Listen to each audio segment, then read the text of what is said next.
ನಮಸ್ಕಾರ ವೀಕ್ಷಕರೇ, ನೀವು ನೋಡ್ತಾ ಇರೋದು ಚಿತ್ರದುರ್ಗ ಜಿಲ್ಲೆ.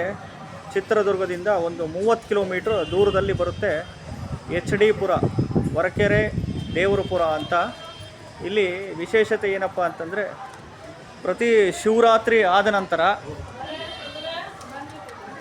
ಪುಬ್ಬ ನಕ್ಷತ್ರದ ದಿನ ಇಲ್ಲಿ ಬ್ರಹ್ಮರಥೋತ್ಸವ ನಡೆಯುತ್ತೆ 4 ದಿನಗಳ ಕಾಲ. ಅದರಲ್ಲಿ ಒಂದು ದಿನ ಗರುಡ ಪಕ್ಷಿ ಈ ಬ್ರಹ್ಮರಥೋತ್ಸವನ 3 ಬಾರಿ ಪ್ರದಕ್ಷಿಣೆ ಮಾಡಿದರೆ ಮಾತ್ರ ಈಗ ನೀವು ನೋಡ್ತಿದ್ದೀರಲ್ಲ ಈ ರಥ ಮುಂದಕ್ಕೆ ಹೋಗುತ್ತೆ. ಅಷ್ಟು ವಿಶೇಷತೆ ಇದೆ ಇಲ್ಲಿ. ಹೊರಕೆರೆ ದೇವರಪುರ ಚಿತ್ರದುರ್ಗದಿಂದ ಒಂದು 30 ಕಿಲೋಮೀಟ್ರ್ ದೂರದಲ್ಲಿ ಬರುತ್ತೆ.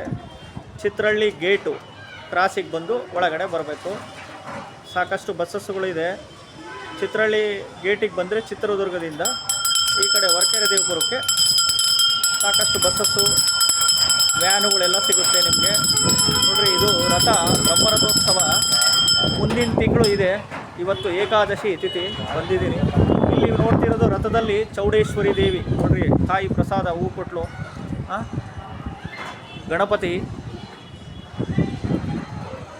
ಲಕ್ಷ್ಮೀ ನರಸಿಂಹಸ್ವಾಮಿ,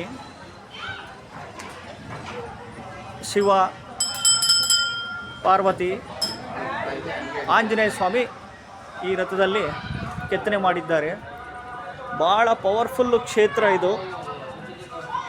ಪ್ರತಿ ವರ್ಷ ಶಿವರಾತ್ರಿ ಆದ ನಂತರ ಪುಬ್ಬ ನಕ್ಷತ್ರದ ದಿನ ಗರುಡ ಬಂದು 3 ಪ್ರದಕ್ಷಿಣೆ ಮಾಡಿದರೆ ಮಾತ್ರ ಈ ರಥ ಮುಂದಕ್ಕೆ ಹೋಗುತ್ತೆ.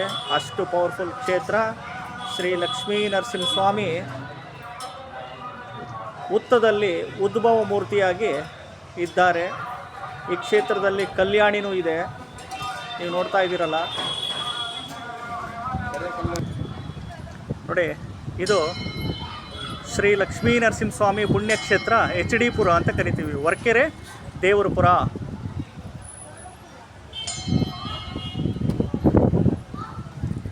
ಇಲ್ಲಿ ಪ್ರತಿ ಶನಿವಾರದ ದಿನ ಪ್ರಸಾದ ಸೇವನೆ ಇರುತ್ತೆ. ದೇವಸ್ಥಾನ ಬಂದು ಬೆಳಗ್ಗೆ 8 ಗಂಟೆಯಿಂದ ಮಧ್ಯಾಹ್ನ 1 ಗಂಟೆ 2 ಗಂಟೆವರೆಗೂ ಇರುತ್ತೆ. ಸಾಯಂಕಾಲ 5 ಗಂಟೆಯಿಂದ ರಾತ್ರಿ 8 ಗಂಟೆವರೆಗೂ ಇರುತ್ತೆ. ನೋಡ್ತಾ ಇದ್ದೀರಾ, ಚಿತ್ರದುರ್ಗದಿಂದ 30 ಕಿಲೋಮೀಟ್ರ್ ದೂರ. ಸಾಕ್ಷಾತ್ ತಿರುಪತಿ ತಿಮ್ಮಪ್ಪನೇ 3 ಹೆಜ್ಜೆಯಲ್ಲಿ ಬಂದು ನೆಲೆಸಿರೋ ಅಂಥ ಪುಣ್ಯಕ್ಷೇತ್ರ ಶ್ರೀ ಲಕ್ಷ್ಮೀ ನರಸಿಂಹಸ್ವಾಮಿ ದೇವಸ್ಥಾನ, ಹೊರಕೆರೆ ದೇವರಪುರ. ನೋಡ್ರಿ, ಎಷ್ಟು ವಿಶೇಷತೆ ಇದೆ ಅಂತಂದರೆ, ದೇವಸ್ಥಾನದಲ್ಲಿ ಉತ್ತದ ರೂಪದಲ್ಲಿ ಸಾಕ್ಷಾತ್ ಲಕ್ಷ್ಮೀ ನರಸಿಂಹಸ್ವಾಮಿ ಉದ್ಭವ ಆಗಿರೋದು. ಪ್ರತಿ ವರ್ಷ ಶಿವರಾತ್ರಿ ಆದ ನಂತರ ಪುಬ್ಬ ನಕ್ಷತ್ರದ ದಿನ ಇಲ್ಲಿ ಬ್ರಹ್ಮರಥೋತ್ಸವ ನಡೆಯುತ್ತೆ.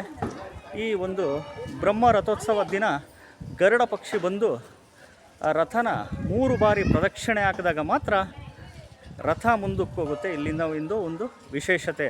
ಈ ನೀವು ನೋಡ್ತಾ ಇರೋದು ಇದು ಗರುಡಗಂಬ. ಸಾಕ್ಷಾತ್ ತಿರುಪತಿ ತಿಮ್ಮಪ್ಪನೇ 3 ಹೆಜ್ಜೆಯಲ್ಲಿ ಬಂದು ನೆಲೆಸಿರೋಂಥ ಪುಣ್ಯಕ್ಷೇತ್ರ ಲಕ್ಷ್ಮೀ ನರಸಿಂಹಸ್ವಾಮಿ ಹೊರಕೆರೆ ದೇವರಪುರ.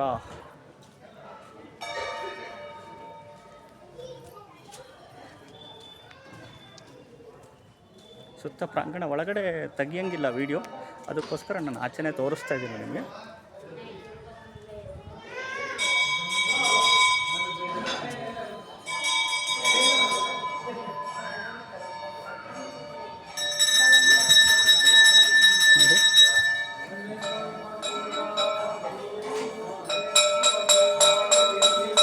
ಆಂಜನೇಯ ಸ್ವಾಮಿ ದೇವಸ್ಥಾನ ಮುಂದಿನ ತಿಂಗಳು 13ನೇ ತಾರೀಕು ಬ್ರಹ್ಮ ರಥೋತ್ಸವ ಇದೆ.